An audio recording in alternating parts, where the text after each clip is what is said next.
Hi, I'm Drew Halfmann from UC Davis Sociology. Today I'm going to talk about the question, what are some left and right-wing critiques of the welfare state? We're going to start with the right.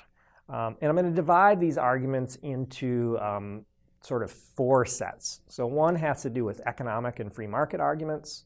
A second has to do with libertarian arguments. A third has to do with moral arguments. And then the fourth category is just racism. All right, here we go. Right-wing critiques. The economic and free market arguments relate to the idea that welfare programs provide a disincentive for workers to take work at the terms presented. If workers have welfare available to them, they might be less willing to do crappy, low-wage jobs. There's also an argument that welfare state programs can be a disincentive to investment because they require high levels of taxation, which may cause people to invest less in the economy. Many people have argued that unionization and payroll taxes raise wages, and as a result, they increase unemployment because employers are unwilling to pay wages that exceed the productivity level of their workers, and thus unemployment is produced. Many on the right argue that the government is inefficient compared to markets, and this is a very common argument of the Republicans these days. They basically argue that markets can pretty much do everything better than governments can. Another reason is the argument that government involvement limits opportunity for experimentation and choice. You'll see this argument as well in Republicans' arguments that most things should be done at the state level so that states can make sure that programs aren't one size fits all and they can experiment with different ways of doing things. And then lastly, people on the right have argued that politicians always want to win elections, and so they tend to overspend, run up huge deficits that will burden the next generation. And this claim has been made against every Democratic president, but also against George Bush, who spent quite a lot on the wars, but also on a Medicare prescription drug plan in his second term. All right, let's turn to some other types of arguments.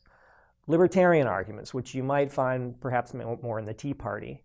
The most extreme of these arguments is the notion that progressive taxation makes taxpayers into slaves. Basically, the argument is that for the time of the year while people are working to pay off their taxes, during that period they are slaves because they are not working, they're not getting the proceeds of their own labor. Instead, they have to give that money to the government. So that's one argument. A second argument is that bureaucratic elites are uncontrollable and coercive. They want to create a nanny state. They want to tell everyone what to do. They want to restrict our freedom. Another argument is that many welfare state programs try to redistribute income from the haves to the have-nots, either through taxation or through formulas for providing benefits that disproportionately benefit people who are worse off. They oppose redistribution because they believe it's completely illegitimate for anyone to take what's mine. I earned it, I should be able to keep it, we shouldn't give it to someone else.